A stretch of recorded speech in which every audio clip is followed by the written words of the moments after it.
Tervetuloa! Olen psykoterapeutti Kristiina Niskanen Control Clinicsiltä ja haluan esitellä sinulle tänään alkoholin liikakäytön avohoito-ohjelmamme.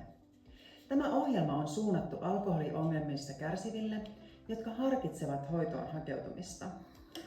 Control Clinicsin avohoito-ohjelma tarjoaa monipuolista tukea ja ohjausta ja se perustuu kognitiiviseen terapiatyöskentelyyn. Ohjelman sisältöön kuuluu yksilöllinen terapiatyöskentely psykoterapeutin ja lääkärin kanssa, alkoholin käytön seuranta sekä neuvonta terveellisemmän elämäntavan saavuttamiseksi. Kohdistettu lääkkeen käyttö tehostaa hoidon vaikuttavuutta ja varmistaa pitkäaikaiset positiiviset vaikutukset. Hoidon tavoitteena on auttaa sinua ymmärtämään alkoholin käytön taustalla olevia syitä, opettamaan sinulle keinoja hallita halua juoda ja tukemaan sinua saavuttamaan pysyvämpiä muutoksia elämäntavoissasi.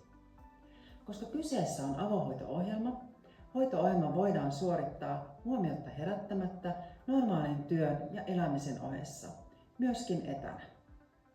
Useat tieteelliset tutkimukset osoittavat, että Control Clinicsin avohoito-ohjelmalla on merkittäviä positiivisia vaikutuksia ohjelman osallistujien elämään. Tuhannet ovat saavuttaneet kestäviä muutoksia juomiskäyttäytymisessään ja raportoivat paremmasta elämänlaadusta hoidon jälkeen. 78% asiakkaista onnistuu tavoitteissaan alkoholin käytön vähentämisessä. Usein alkoholin käyttö lopetetaan kokonaan. Jos olet valmis ottamaan ensimmäisen askeleen kohti parempaa elämää ilman alkoholin liikakäyttöä, ota rohkeasti yhteyttä Control Clinicsiin.